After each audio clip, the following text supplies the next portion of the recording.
Pozdravljeni. Na vrsto je prišel novi 33. letošnji komentar novic iz sveta Formule 1. Kot običajno si bomo tudi tokrat pogledali vse tisto, kar se je zanimivega zgodilo v preteklih dneh.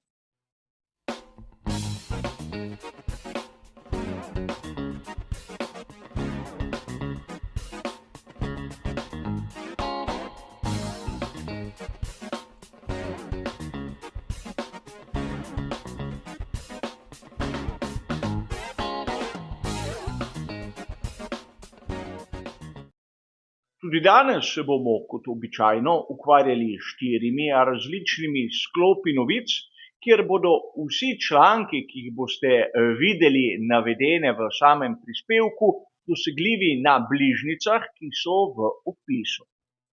In seveda tudi tokrat, ko bo slika v barvah, pomeni, da navajam tisto, kar piše v teh že prej citiranih virih. Ko bo slika črno-bela, pa pomeni, da povem tisto, kar si o določenem argumentu mislim sam. Sveda pravila, ki so nam dobro poznana in vsem nam jasna, zato je najbolje, da se lotimo prve današnje teme.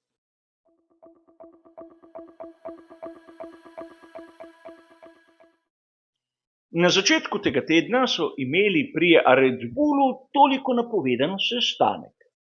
In kot poročajo razni viri, ki se ukvarjajo s Formulo 1, naprimer uradna spletna stran f1.com 30.7. so prišli tudi do nekega zaključka. In ta je verjetno osupel marsikaterega navdušenca, namreč Sergio Perez ostaja lepo na svojem mestu, vsaj do konca sezone 2024. Pri Red Bullu so ugotovili, da verjetno zamenjave, ki jih imajo na voljo v tem trenutku, ne bodo prinesle kakšnega bistvenega izboljšanja glede na sedanjo situacijo. A to ni tako važno. Verjetno ste tudi vi, podobno kot jaz sam, videli celo goro člankov, prispevkov, analiz o tem, kako je usoda Sergija Pereza dobesedno zapečatena, kako je bilo le stvar ur, le formalnost, da ga bodo zamenjali s tem ali onim. Na koncu se ni zgodilo nič. In kot običajno se je tu treba zamisliti. Naprimer, lep primer je bila izjava Marka Priestleya, znane osebnosti iz sveta Formule 1, motošporta in avtomobilizma. Na spletnem portalu GP Blog smo lahko 29.7., torej le dan pred razglasom, prebirali njegovo mnenje, kjer je bila usoda Pereza dobesedno zapečatena, kariera v Formuli 1 končana in še bi si lahko predstavljali. A tu, kot običajno, je treba biti izjemno pozorni o kvaliteti tega članka, govori že sam opis prej omenjenega Marka Priestleya, ki naj bi bil po mnenju avtorja bivši inženir pri ekipi McLaren. Kolikor je meni znano, Mark Priestley je bil član ekipe McLaren, ampak kot mehanik in nikjer nisem zasledil v njegovi izobrazbi, da bi bil inženir. Ampak razumem, vsak, ki je član določene ekipe Formule 1, more tako ali drugače biti neke vrste inženir, malodane čarovnik. In to je tisto, kar škodi sodobni Formuli 1. Sicer vsak ima pravico izraziti svoje videnje, svoje mnenje, svoje razmišljanje, ampak kdaj je treba biti tudi malce realen, ne povzemati mnenja drugih in si izmišljevati dejstva. Tako smo lahko videli, kako so praktično nekateri, imenujmo jih poznavalci, Pereza že dobesedno odpisali, čeprav smo si mi pred dnevi pogledali analizo, kjer smo lahko razbrali, da pravzaprav Perez kot tak ni tako slab, ni nič posebnega, ampak rezultati kažejo, da je bila analiza dokaj pravilna. Mi Pa najbolje, da gremo k drugi današnji temi, ki bo prav tako malce kontroverzna.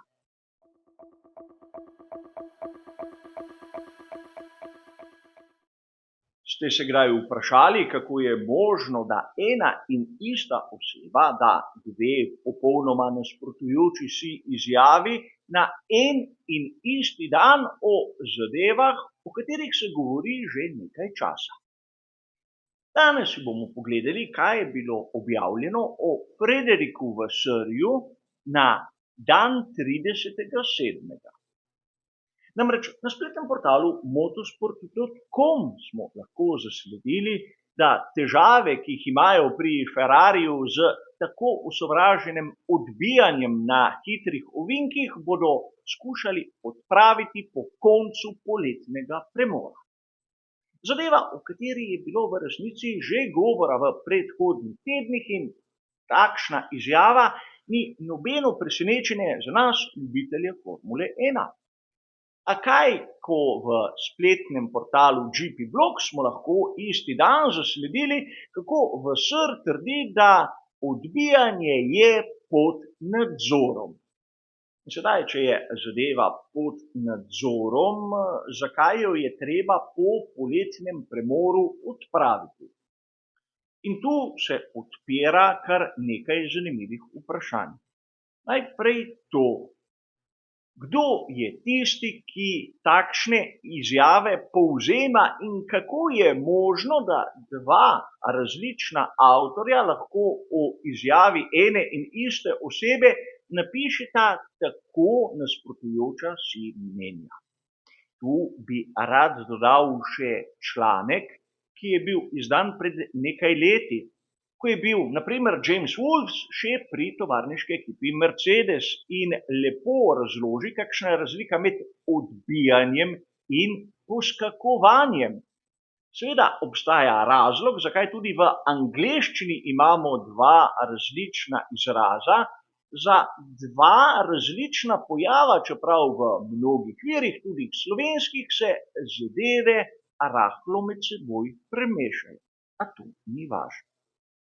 Vidimo lahko, da v svetu Formule 1 marsikdaj pisci dobesedno ne vedo, kaj pišejo, podobno kot v prvem primeru. Vidimo tudi v drugem, da pravzaprav informacije, katere pridejo do nas, navdušencev, moramo jemati z veliko rezervo. A pojdimo na tretji primer, ki bo vezane na prva dva, le da tu določenih informacij ne bomo dobili.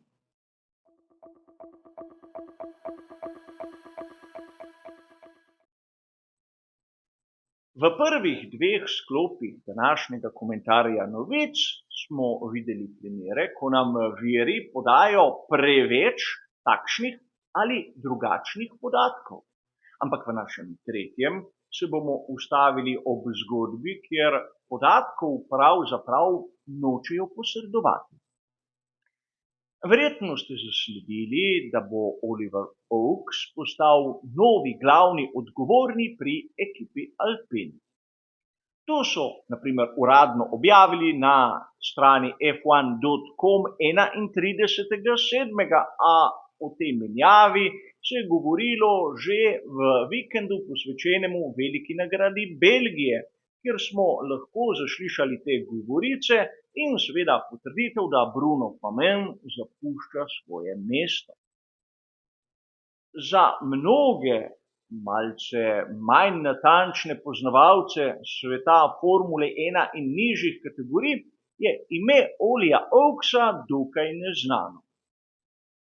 Je eden izmed glavnih lastnikov ekipe Hightech, tisti, ki vodi to strukturo tako v Formuli 2 kot Formuli 3 in je izjemno mlad. Šteje šele 36 let. In zakaj so pri ekipi Alpine oziroma Renaultu postavili na čelo svoje ekipe Formule 1 takšnega mladeniča, ki ima določene izkušnje, ampak v primerjavi s svojimi predhodniki verjetno nima vsega tistega, kar bi morda potreboval?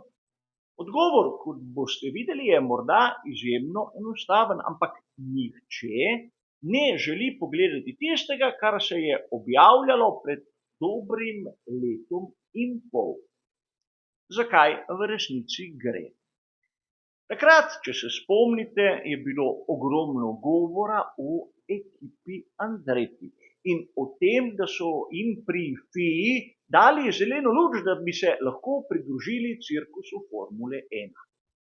Ampak, če se kdo spomni, takrat je FIA odprla neke vrste razpis, ker so se lahko prijavile razne ekipe, ne samo tista ideja o ekipi Andretti v Formuli 1. In med mnogimi, ki so se prijavili, je bila tudi ekipa Hajtek. Prav tista, katere vodja je Olli Oaks. Ampak takrat ni bilo nič čudnega, da je prišlo na dan, da pravzaprav za Oaksom stoji družina Mazepin, ki je izjemno znana vsakemu, tudi najbolj površnemu poznavalcu Formule 1. Nikita Mazepin je seveda z družinskim pokroviteljem Uralkali bil pri ekipi Haas, moštveni kolega takrat Mika Schumacherja. In tudi v strukturi Hajteka so bili prisotni kot lastniki. Ko je prišlo do vojne v Ukrajini, so se seveda odmaknili tako iz sveta seveda višje kategorije kot uradno tudi iz Hajteka, čeprav prenos lastništva na Oaksa nikoli ni bil pojasnjen do konca. In torej, ko je prišlo do tistega razpisa za nove ekipe v Formuli 1, ni bilo nič čudnega, če so se razširile govorice, kako Mazepini želijo priti nazaj. In sedaj, ko je Olli Oaks prišel na vrh Alpina, si nihče ne drzne nekako špekulirati ali ugibati, ali bodo morda Mazepini kupili Alpin. Seveda izjemno drzna teorija, izjemno drzna napoved, ampak pričakoval bi, da vsaj kdo bi s prstom pokazal tudi v tisto smer. Če je bilo pred letom in pol to mogoče, malo da ne verjetno, zakaj danes ne? A pojdimo še k zadnjem današnjem sklopu.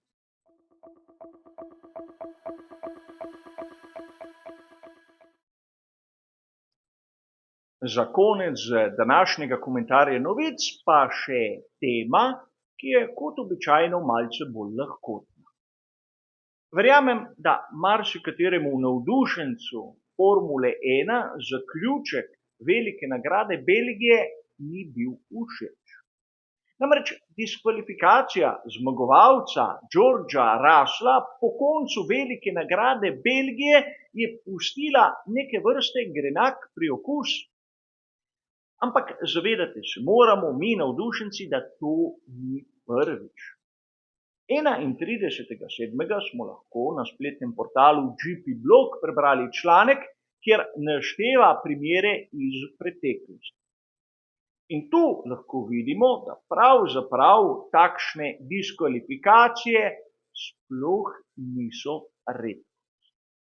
Verjetno marsikdo izmed vas se spomni velike nagrade Kanade iz sezone 2019, ko je Sebastian Vettel premikal table in seveda ciljno črto je prečkal kot prvi, ampak imel časovni pribitek. In seveda ta primer bo ostal v spominu marsikaterega navdušenca, ampak videli bomo, da tudi v preteklih desetletjih je bilo še bistveno več takšnih primerov. Naprimer, ali se kdo spomni velike nagrade Belgije iz sezone 2008, ko je bil Lewis Hamilton tisti, ki je bil diskvalificiran po tem, ko je prečkal kot prvi ciljno črto. In tu bi lahko dejali, da usoda na dolgi rok je izravnala zadeve. Lewis Hamilton je bil enkrat diskvalificiran, In sedaj je bil tisti, ki je izkoristil priložnost zaradi diskvalifikacije samega Russella. Kaj pa Ayrton Senna na Japonskem leta 1989, ko se je prvič trčil z Alanom Prostom. Takrat seveda je bilo jasno, da je kršil tista navodila, ki jih je dal direktor dirke. Ampak verjetno marsikdo ne ve, da je James Hunt leta 1976 na veliki nagradi Velike Britanije zamenjal svojega McLarena s tistim rezervnim, ker so imeli dva štarta, in to je bilo proti onemu, kar je pisalo takrat v pravilih. In zaradi tega James Hunt je bil v tisti sezoni na domači dirki diskvalificiran. Če smo pošteni, diskvalificiran je bil tudi na veliki nagradi Španije kot zmagovalec zaradi preširokega zadka, ampak tisto diskvalifikacijo so potem preklicali in tako je Hunt konec koncev tudi postal svetovni prvak. Verjetno marsikdo se spomni, da v Belgiji leta 1994 je Michael Schumacher bil diskvalificiran zaradi obrabe tistega distančnika na dnu bolida. Zadeva, ki je znana marsikateremu navdušencu, ampak smo jo hitro pozabili, hitro poslali v ozadje. Medtem ko ena izmed najbolj zanimivih je bila tista, ki se je zgodila na veliki nagradi San Marina leta 1985. Alenu Prostu. Tudi on je bil na koncu diskvalificiran zaradi tega, ker njegov McLaren ni dosegel minimalne mase. Na dirki, kjer je mnogim voznikom enostavno zmanjkalo goriva in je na koncu zmago pobral Elio De Angelis, ki pravzaprav sploh ni vedel, kaj se dogaja. Torej, videli smo lahko, da tisto, kar se je zgodilo Georgeu Russellu, sploh ni nič takega, nič dramatičnega in nobena redkost. V zgodovini imamo kar nekaj takšnih primerov, ko so zmagovalca diskvalificirali zaradi kršitve tehničnega ali pa športnega pravilnika. To je Formula 1, kjer se pravila skušajo upogibati, ampak če te pri tem dobijo, da si jih upognil malce preveč, je kazen izjemno kruta. A tako, tudi danes smo prišli do konca našega običajnega komentarja novic, kjer smo pravzaprav videli, kako nam takšni in drugačni viri podajajo informacije. Vsakdo pa se lahko odloči, kaj mu je ljubše in kaj ne. Vseeno, hvala za vašo pozornost in nasvidenje.